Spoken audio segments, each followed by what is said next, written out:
What's up, guys? Welcome back to another episode of the Young Suffren Podcast. I'm Isaac Suffren, and I'm here with my wonderful wife, Shantae. Hi, guys. Welcome. So, we had Kelly OG last week. We had, I think it was us, then Daniel or D the Don before that. So we've been on a hot streak. We've been good. We've been consistent.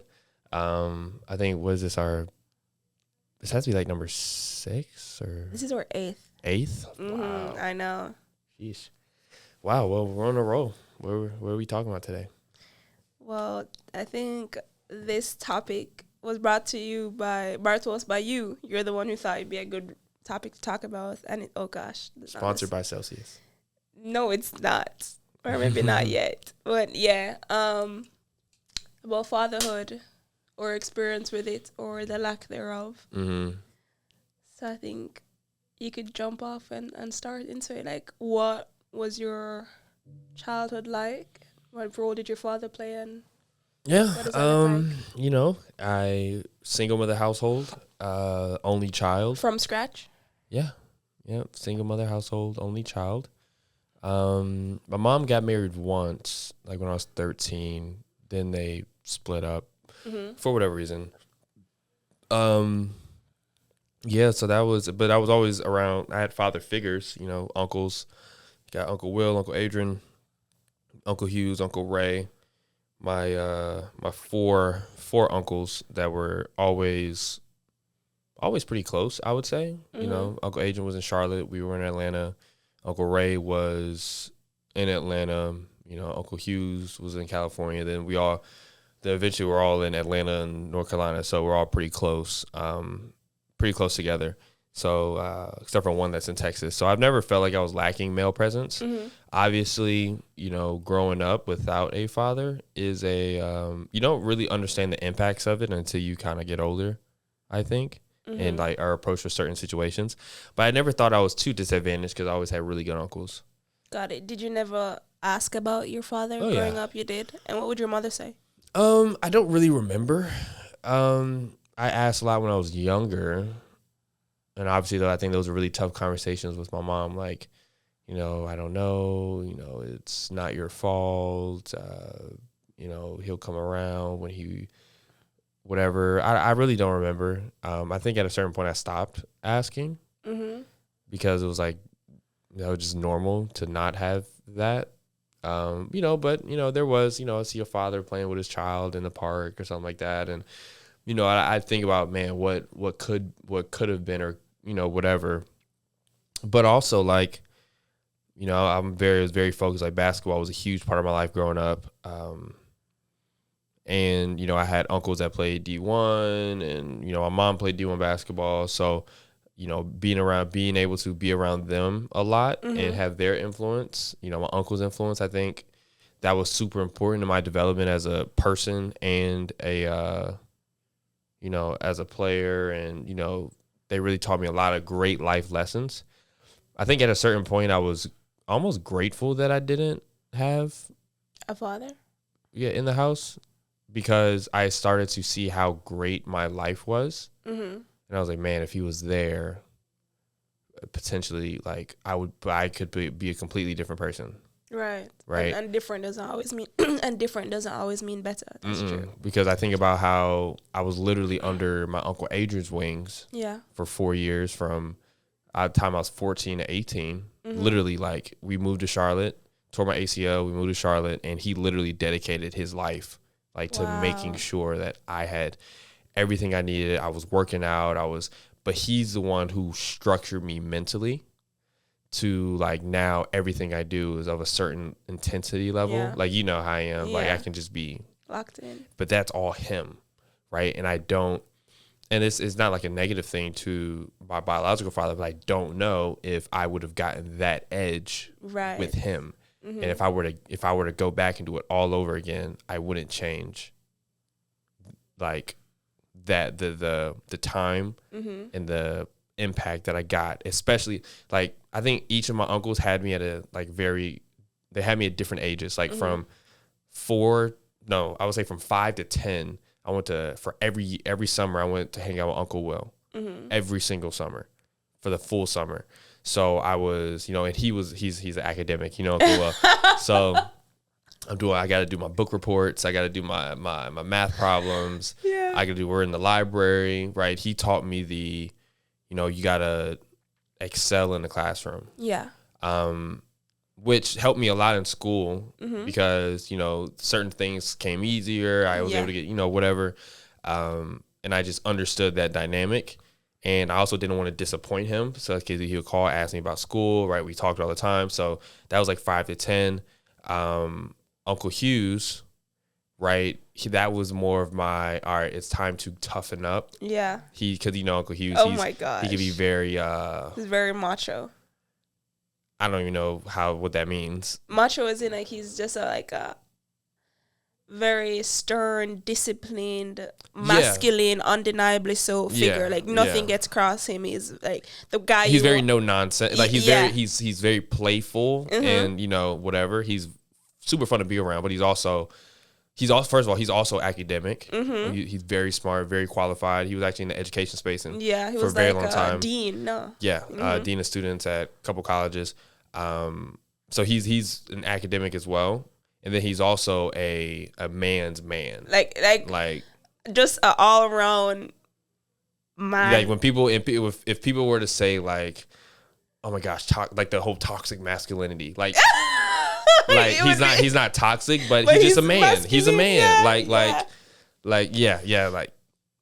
He's a man, right? So me being a rising sixth grader, it went from Uncle Will, who was more on the softer side, and then it was Uncle Hughes, where, hey, we're waking up early, right? These are your chores. This is the academic work you got to do. Like I'm learning all the history. Like he's a historian as well, right?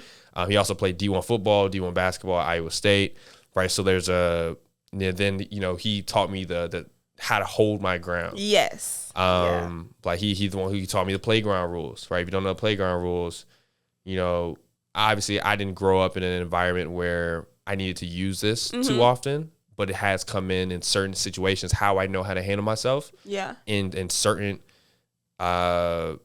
situations, it's because of Uncle Hughes, right? Yeah. Playground rules. If you don't know what it is, it's when you have, let's say you're at the park, you're at the playground, right? Yeah. Back in his day, the previous generation, they did a lot of playing basketball, play ball outside, right? So they go to the playground.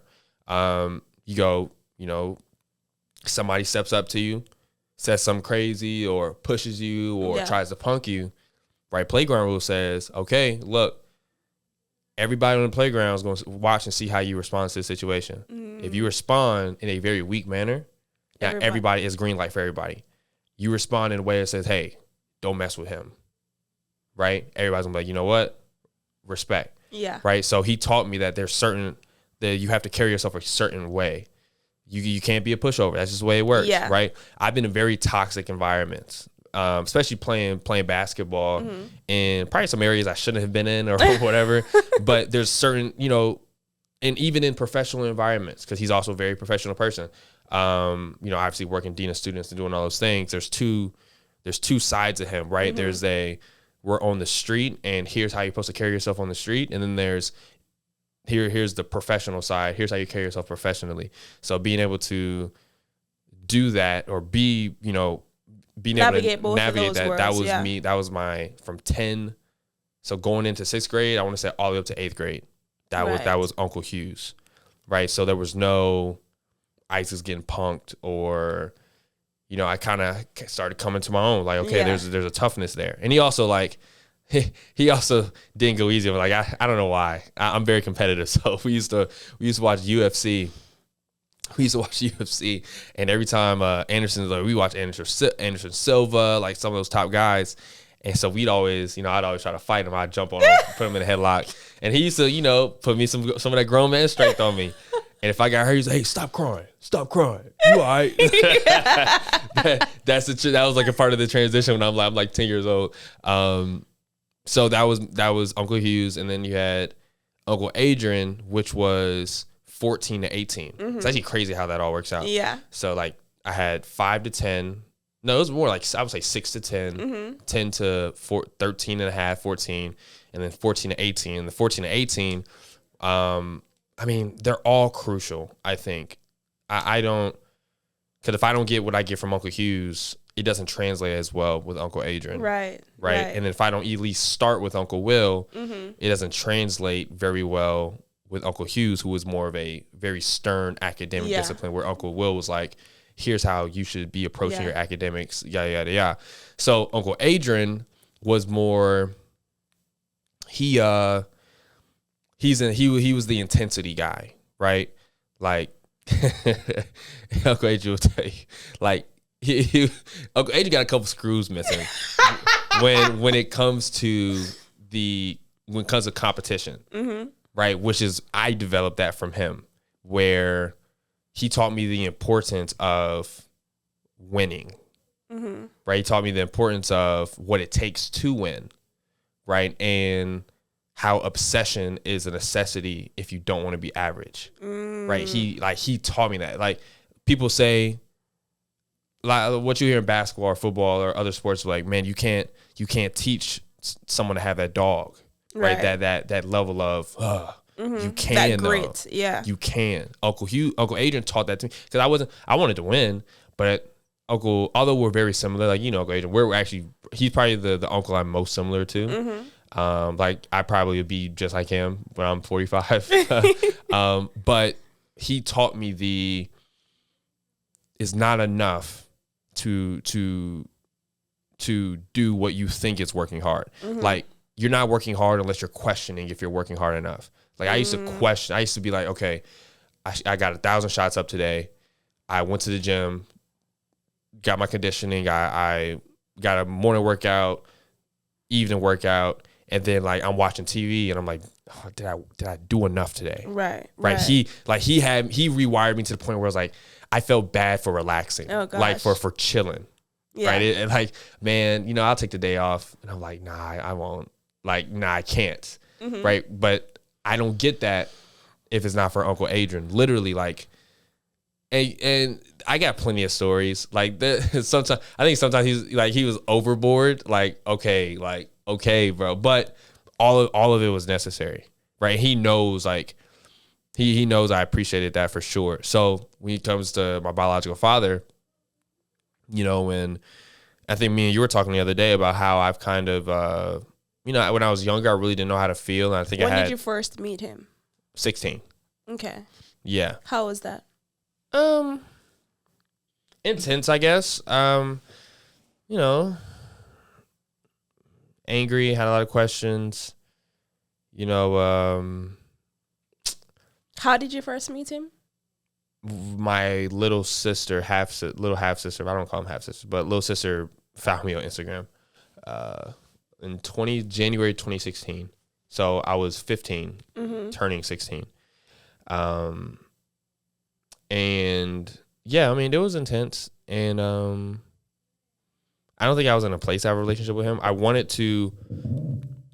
It's crazy now that I look back on it, because I had a conversation with him, my biological father, recently, and like, before we even get into that part, he was expressing how, man, I really didn't know what to say or what to do, because I didn't want it to be the wrong thing, and then you just cut me off forever, right? And while that wouldn't have been a great excuse, back then, like, now that I've been able to grow up, mature a little bit, and looking back on it, I wanted him to do that so I could tell him to fuck off. Oh gosh, like, you were looking for that. I wanted to reject him because I felt rejected. Like, I wanted to do that. So, as mad as I was that, man, even after meeting me, he still doesn't really want to. He's not reaching out or as much as I think he should, because I would if I was him. And then he's not. I didn't really look at it from his perspective, because one thing I've learned, man, especially like growing up, is that, like, we're all living life for the first time, and it's. I don't know. I've just moved past judging people for wrong stuff, doing wrong, because I've done a lot of wrong. I try to look at it as Jesus would look at it when it comes to our judgment day. Yeah. Well, he wasn't a good father. Well, look at your life. Like, I think we talked about it yesterday. Like, if we were to put the good to the bad, we've done exponentially more bad. Yeah, but the grace of God, right? Salvation. Exactly. I get that, and I think that's a very mature outlook. I don't know. I just feel it's a huge dishonor and just a huge loss to miss out on any child's life at all, right? And when it comes on to somebody like you, like you've told me, you felt like you were a great child to have. You know, you'd always like list out your Tinder profile, like you're D1, da-da-da-da, you do well in school. Any father would be proud of a son like that. And to go so long without not even trying to reach out. My father was not part of my life either. The last time I saw my father was when I was like 2 years old, and he went to Europe. Like, so that's the last time I've seen him.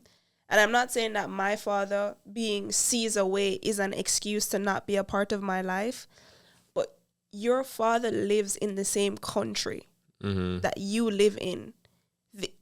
What is the excuse? And I know, God, please clear my heart and everything. But at some point, you do have to be objective and say, you chose not to be a part of my life. Yeah. And now, at this point, at this big age, you want to do something? What is there to do? Well, I won't say he wants to do something. Well, I won't say he doesn't. I think he does. But it wasn't his like outreach. Like, he didn't take that initiative to do it. Again, I have to realize where I was the last 7 years or something. I don't think I would have, even if he reached out, I don't think I was in a place to even want to receive that. I agree. I can understand that. And I would say more than anything, it's my little sisters. Like, wanting, like, we have good friends, Anaya and Bryson. They got a bunch of half brothers, half sisters, but you wouldn't even know. They're brother, sister, they're family. Right. And there's so much there that's just full of love, and like Issa and Izzy. Like, they're pretty much twins, but they're half brothers. So funny. When you think about it, they're pretty much twins, but they're half brothers. But you wouldn't even know. And I thought about, man, I got my 3 little sisters that we have I think we just had a lot of no contact. With 2 of them, it was on purpose. With one of them, it was kind of like, man, I think we're just in a place where we're living life as a 16, 17, 18, whatever, and we're going through a bunch of stuff, and we kind of, drifted apart a little bit, not on purpose, but the love was never lost. The other 2, so that's my oldest little sister, right, the one that found me, which also doesn't have the best. Babe, you realize you just said your oldest little sister? Yeah, out of all my little sisters, the oldest one. Okay, got it. Yeah. And like she has a very rocky relationship with biological father as well. But the reason why I purposely kind of drifted away from the other 2 was I thought they were really excited to, oh my gosh, I've always wanted an older brother, yada yada. I met them when they were like 6 and 8, right? 2 little girls. They're just excited to have a little older brother, but they didn't really understand the dynamic of the whole thing. So I was like, I don't want them to feel my negative energy because of what he did and ruin that. So I was like, man, when they're older, I'll be able to have a more mature conversation. Yeah. But also the reason why I think it's so easy for me to now be in a place where I truly have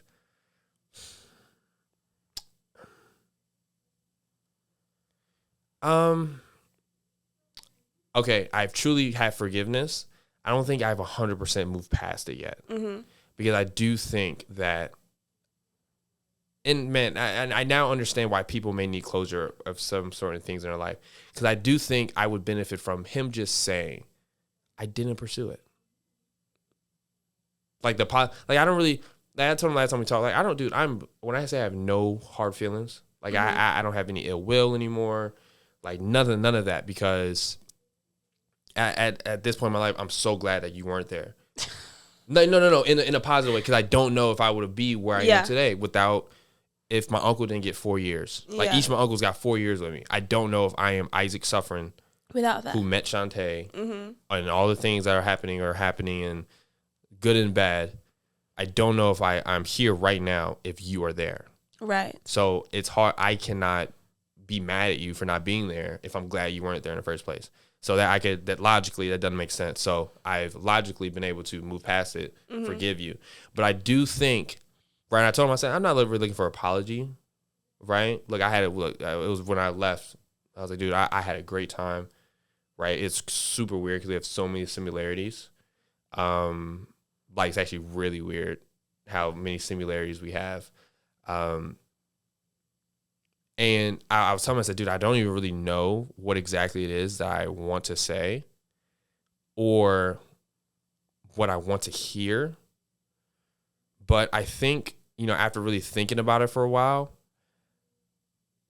I can tell when he's sugarcoating or saying something because he still doesn't know how I'm going to take it and what that may do in the future, which I can get in a sense because he's playing a little defense. He doesn't want to, again, step on the wrong line and then all of a sudden it blows up.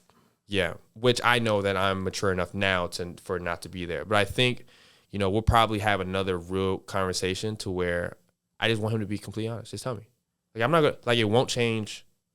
I've moved past it. If I forgive you, I've moved past it.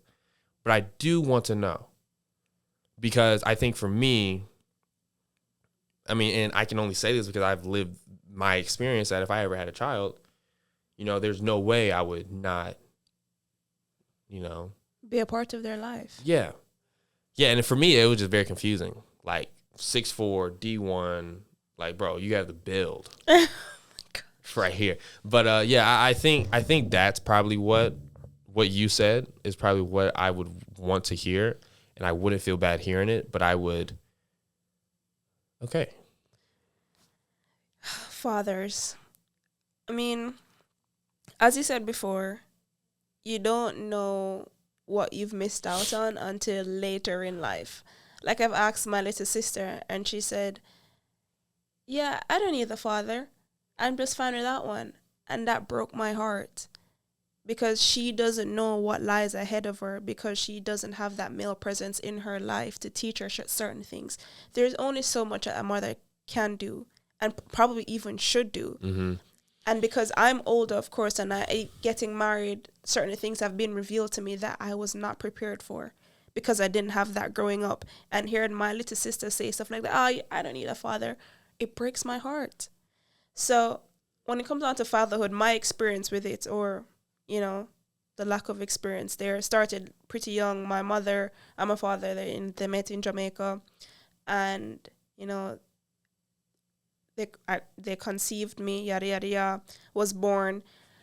And the funny thing is, everybody in my family tells me how good of a father this man was. All of my aunts, all of my older cousins, they always sing his praises. So I grew up hearing good things about this man, that he was a good father, he took care of me. But the situation in Jamaica is because the economy is not great. A lot of people leave for better opportunities, right? And my father did that. He left and never came back.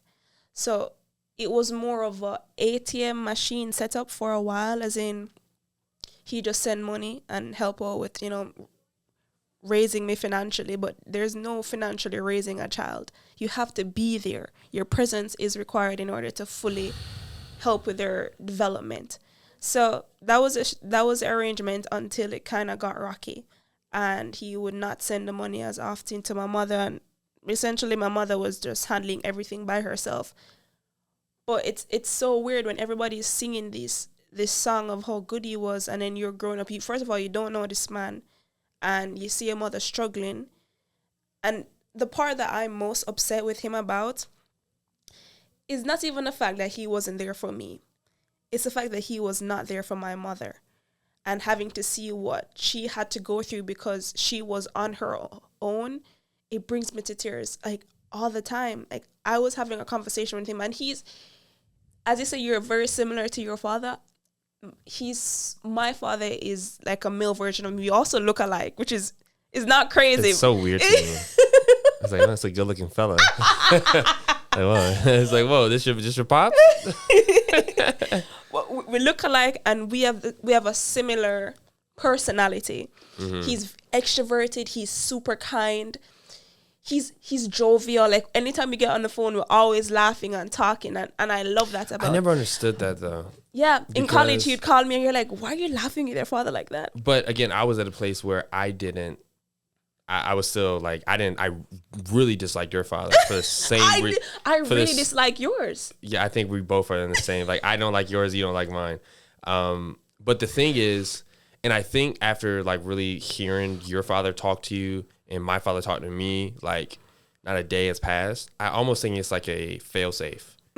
Like, let me skip all the bad parts and then enjoy this time now. Yeah. Like, I used to listen, like, even when your father calls, oh, my genius, yeah. And I'm like, dude, like, you don't know me. Yeah, I'm like, why are you talking to her like y'all are like have the best relationship in the world? But I could, it's the same thing with mine, right? Yeah, I mean, if we're being real, so I get it. I don't know. It's hard witnessing somebody's or their presence, their greatness, and not seeing other people that are so close to them recognize that. And I guess that's what pinches at my heart every time I see your father, like, try to step into your life again. I'm like, you missed out on this, and no, you want back in. And the selfish part of me is like, you don't deserve that. You know, honestly, that's just why I'm really protective of you, because I love you. Mm-hmm. And this guy did not even try to show his love for you. And now you want that? No. And I guess you feel the same way for me. But what I will say about my father. I mean, yeah, your father's different though, man. Like, you have I don't know. And maybe I'm wrong, but the dynamic between a daughter and a son is different. You think so? Yeah. You throw a son in the wild. I mean, fatherless households contribute to a very large percentage of crime. Yep, and homelessness and suicide rates and like. So I don't think it's a gender thing between whether it's a daughter or a son, but I guess for me that my own emotion about how I would treat my own child, I cannot imagine having a daughter, and then my daughter got married, and like I don't even know who that man, who my daughter's married to, right. like. Right. Like, I couldn't be on the phone with your dad.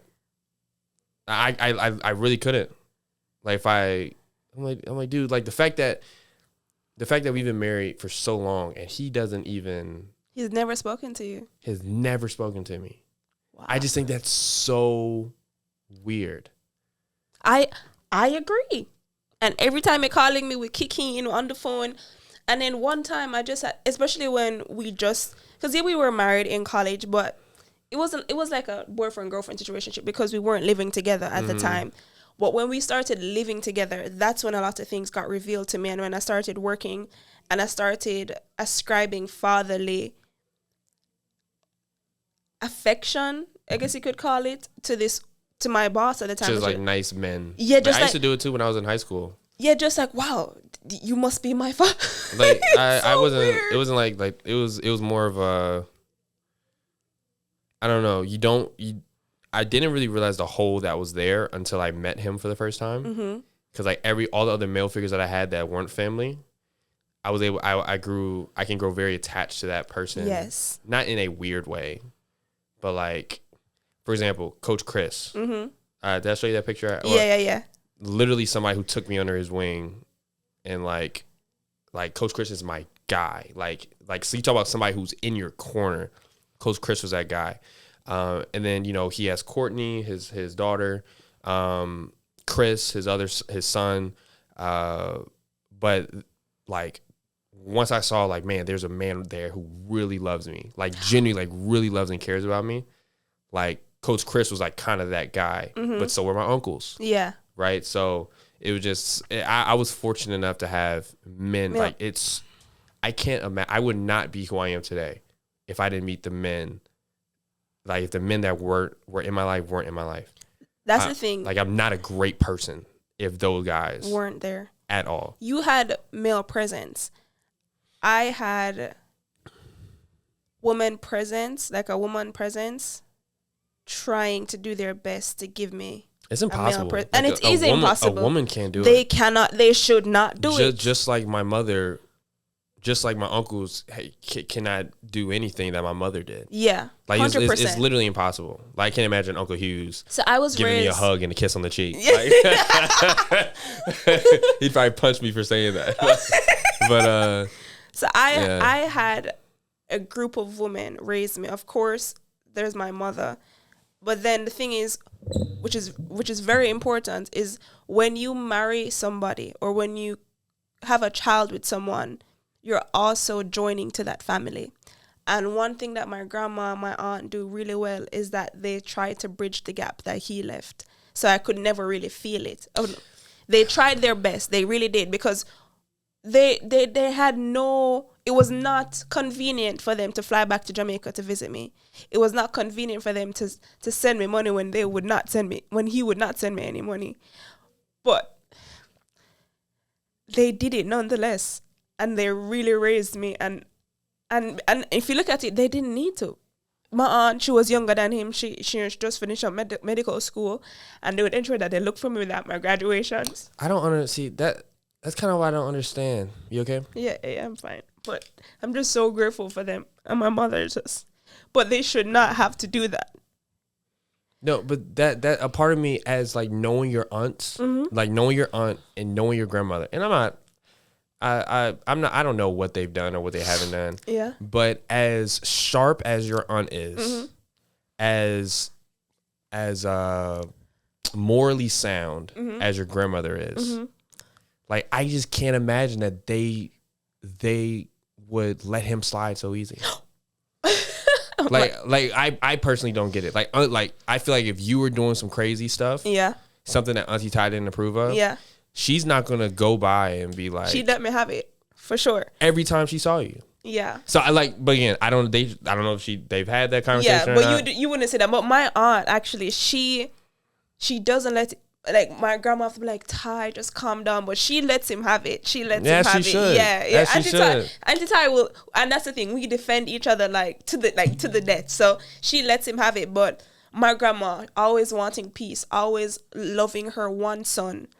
I don't know, Jamaican mothers and their son is just something different. So she and anytime I talk to her, I say, Grandma, your son messed up in this area. There's nothing else she can do but agree with me, because she knows that I'm right. I mean, it's not her fault. It's not her fault at all. So, and there's a lot of things that, that they're going through, yada, yada, yada. But my point is, my mother, my grandma, and my aunt should not have to masquerade masculinity because of your absence. So whenever he talks to me and he's like, oh, we're all good. No, we're not, sir.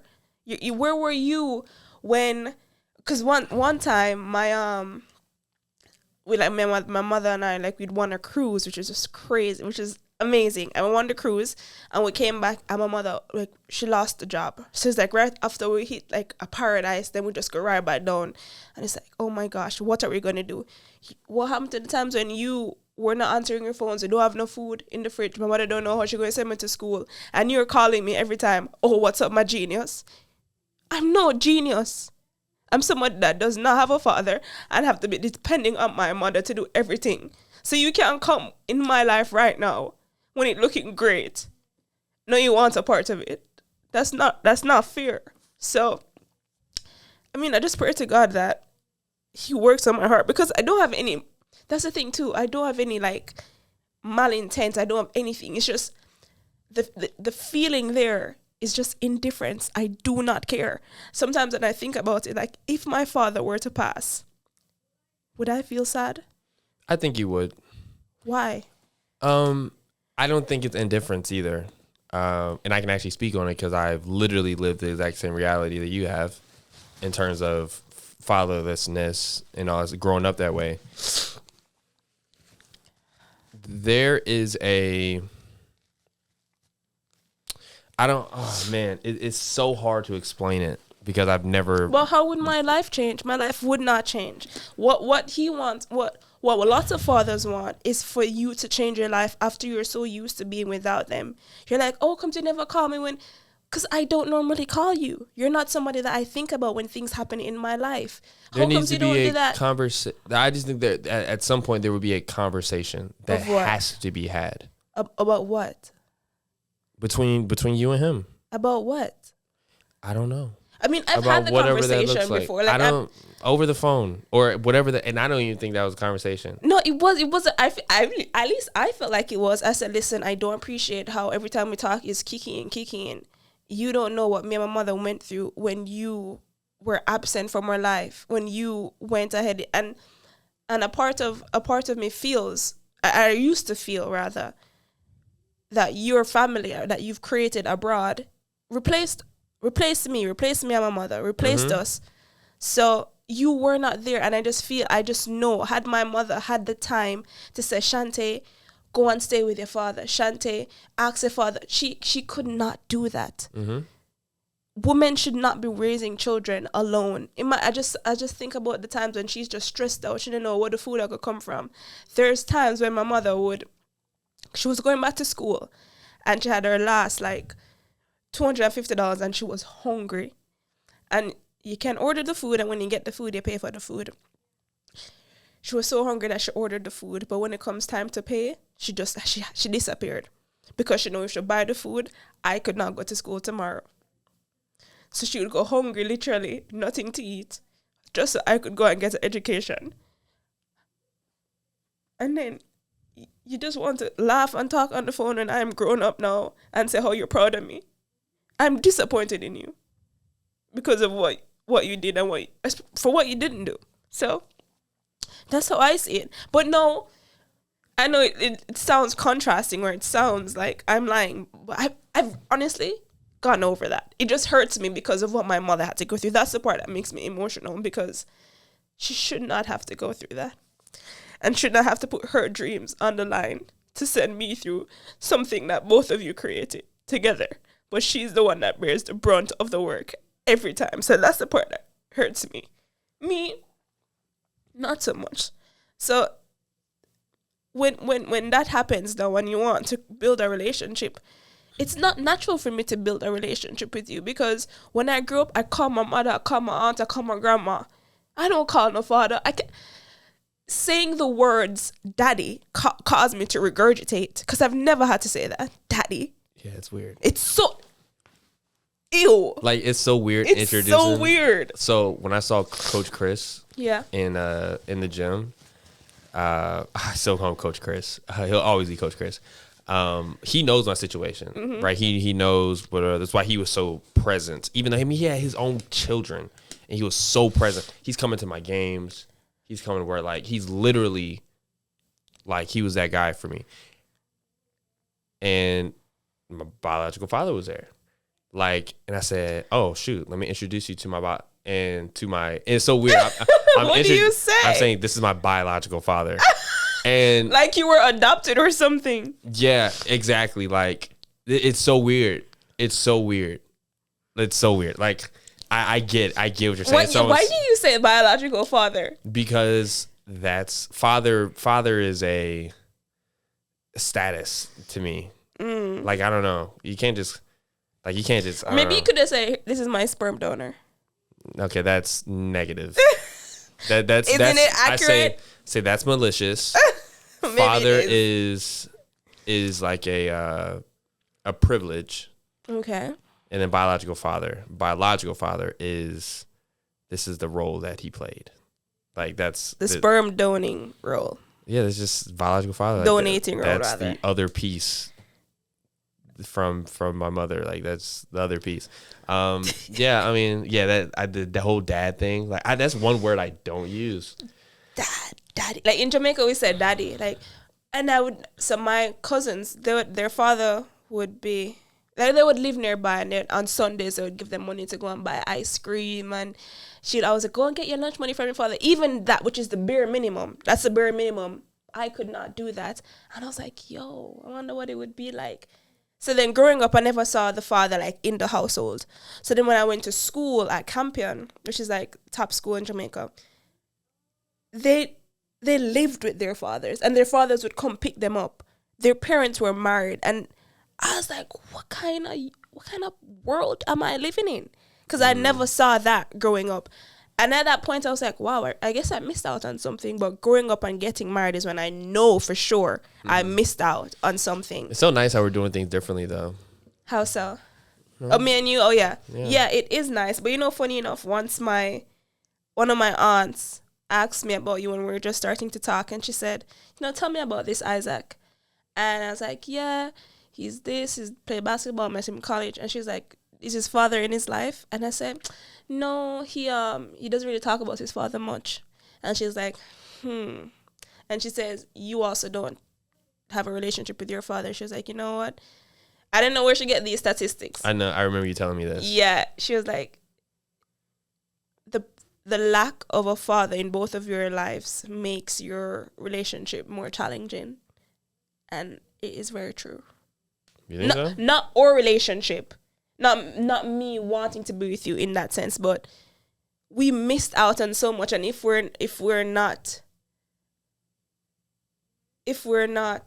careful, if we're not aware of those lacks that we have, then we will reject each other. And it's happening. Like it's been happening of me being selfish, not wanting you to be the person you are because I'm not used to that. So if we're not conscious of those things that we missed growing up, we will not see the value in each other. I don't think that was... Especially for me more so as a woman. I think so. That's all I have to say. I don't think it's challenging. It's not challenging if you're patient. Like, well, yeah, that makes sense. I was more of I've always been like, my perception of, or my perspective on marriage has always been, if we have an issue, like we're going to be together for at least the next 60 years. We'll figure it out. I know, babe, but just think about it. As a woman, imagine how much easier it would have been if I was used to being with a dependable man, if I was used to a man taking care of me. I've had to learn how to become used to that stuff. And if it was something that was so foreign to me, that some women, they're afraid of getting used to stuff like that because they didn't grow up with that. That was not their normal. Had that been my normal, settling into this wifely role would have been easier. But right now, me, I feel I fight the trauma that my childhood gave to me, that his absence left me with. And it is hard. Mm-hmm. No, I understand that. I do think eventually one of these days you will have to have a conversation. You don't feel like I have? Let me tell you why. Because when you used to ask me how I felt about my biological father, mm-hmm. and I would respond with such anger and just, man, I used to be like, man, I don't care about him. Man, whatever, I'm good. Yeah, I'm cussing. Yeah, I don't care. If you truly do not care, there is no emotion that mm-hmm. that person can take from you. The sole fact that you get so in, and maybe people think you're just being passionate, but I know you. The fact that you're getting emotional, which is not wrong or a bad thing, but the fact that you are getting emotional lets me know that there's something internally that you have not been able to piece together yet. And you guys, and the denominator in the situation is that you guys have never had a face-to-face conversation. Every conversation that you've had with him, he's gotten the easy way out because he doesn't have to look you in your face. He doesn't got to look me in my face. Mm-hmm. And, when I told you if you ask me about my biological father now, there is nothing more, no more emotion that he can take from me, mm-hmm. because it's no longer there. I've been able to do a lot of internal work, prayer, spiritual stuff to be able to get to this place, putting my values in order, right? Looking at my little sisters, wanting to be a part of their life, wanting to be a great example for them. And so I've been able to work past it.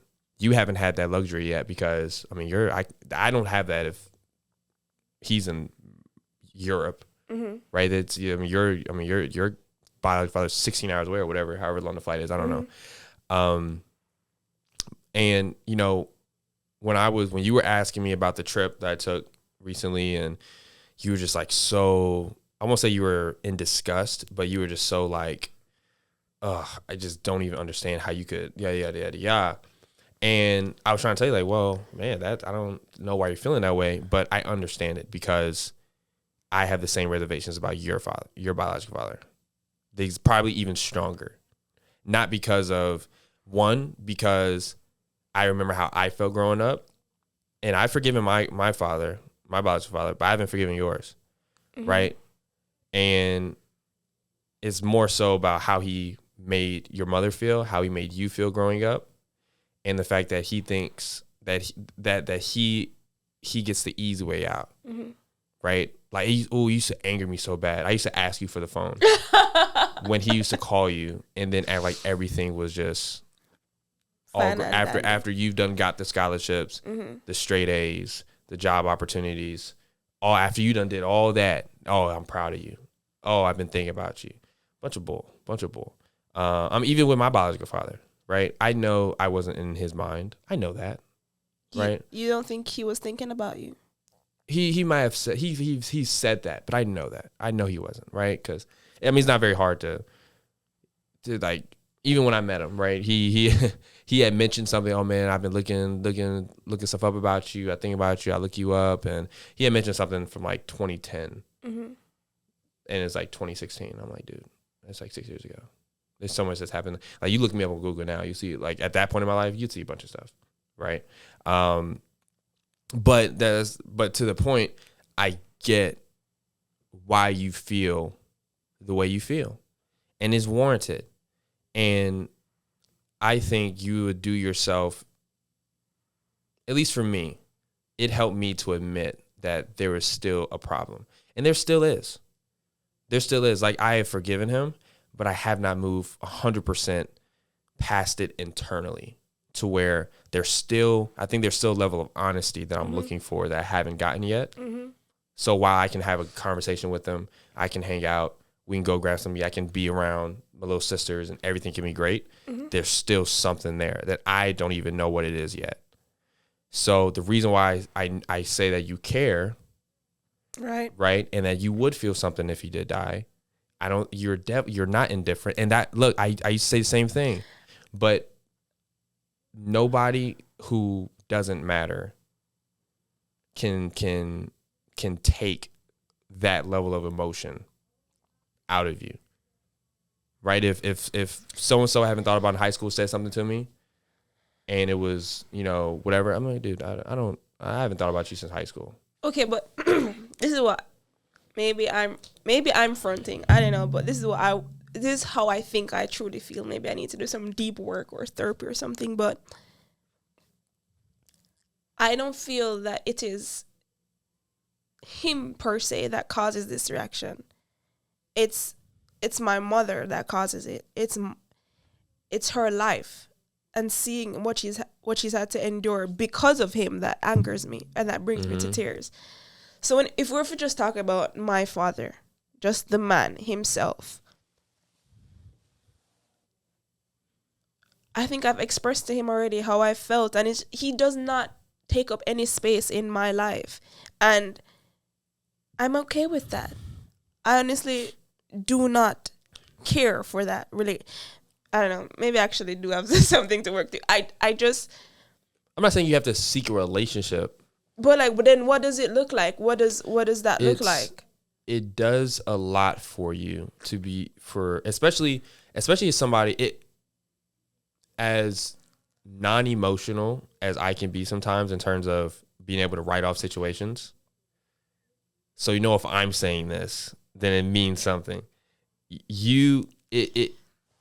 Again, I don't know what exactly it is because I'm still working through it myself, but at least I've gotten to a place where I could start to have some sort of conversation, accountability conversation.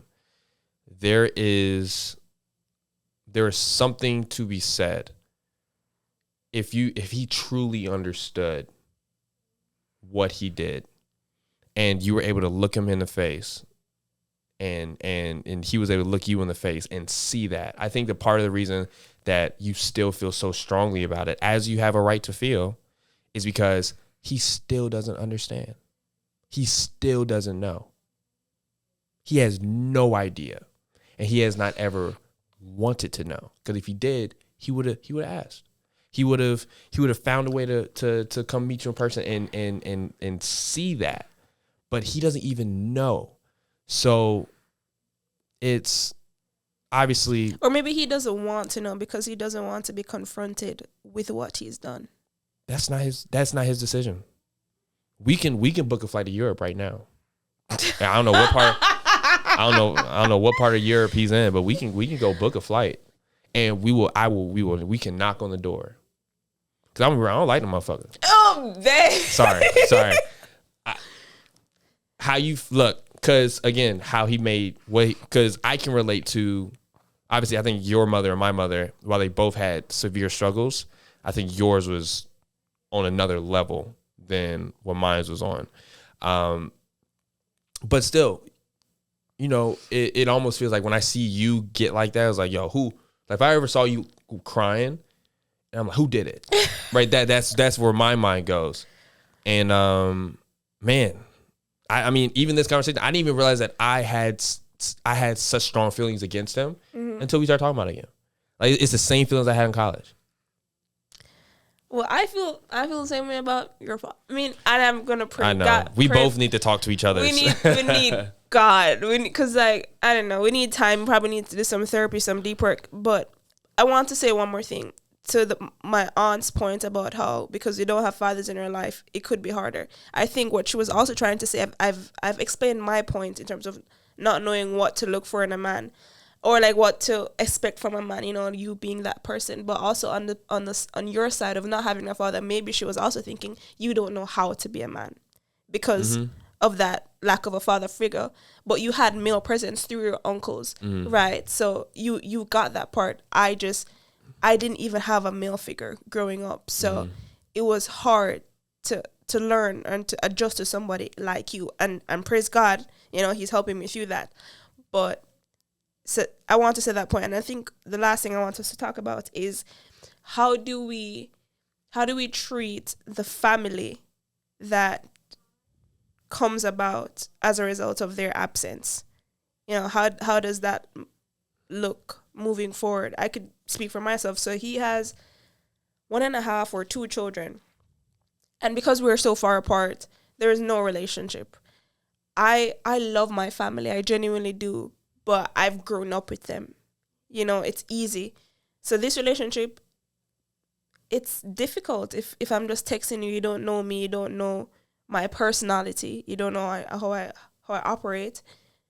And I also have to get over the feeling of you replacing me with these people. But even more so, it's like at one point, they were always like, you know, you need to talk to your sister, you need to do that. How can they be? I don't know this person. Who is this person? I don't know them. And then the thing is, once you're doing really well, like in school or something, and everybody, you're in the newspaper, you're doing good, they're like, oh, you know, you have a sister that does this, does that. And they're like, you know what, your other sister, maybe she needs a little help in this area, you know, she wants like maybe some boyfriend or something, whatever. And they're calling me. It's like, oh, you need to talk to her. I would never answer that phone call. Listen, oh. I just glitched in the moment. And I said, listen, she have 2 parents. I did only have 1. Yeah, I said, 2 can't work it out. And in the moment, that was honestly such like a selfish way to respond. I don't think it was. But I that's how I truly felt. If my mother alone could have made me do all of these things, shout out to my mother, Sylvia Meeks, anyway, she did. 2 there over there, and you want me to come start talking to this person that I don't know from Adams?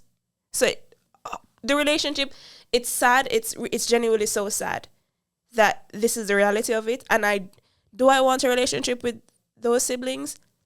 I would love to have that, but I don't know how. Because the steps can't be skipped. Like I'm telling you, the root of the problem is having that conversation with him. And I think, and even with that, I think both of our situations require another deep conversation with our own biological fathers. Mm-hmm. I think with each other present, because we're one. You're my wife. That's with true. Each other present. And you know what? And this is why talking about it is so important. Because, I mean, just how you were saying that, you know, your aunt was saying how we both don't have, you know, fathers. it could be very challenging.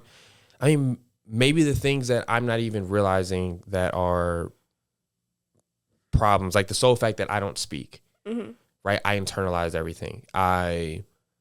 You know, like, did I even tell you? Like, or, like, I don't even know. Like, I remember finding out that my biological father had a son, right? I remember the day I found out.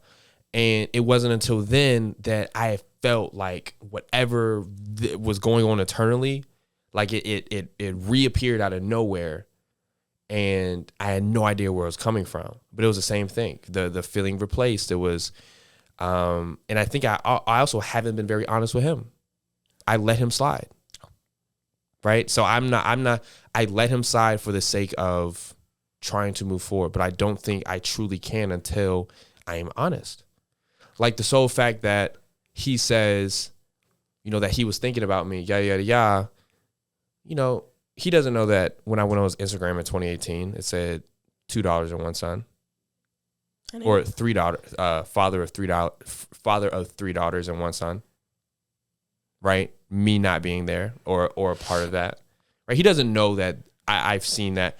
I've seen those kind of things. And like he doesn't know that when we were on the first conversation, I spared him the first conversation too.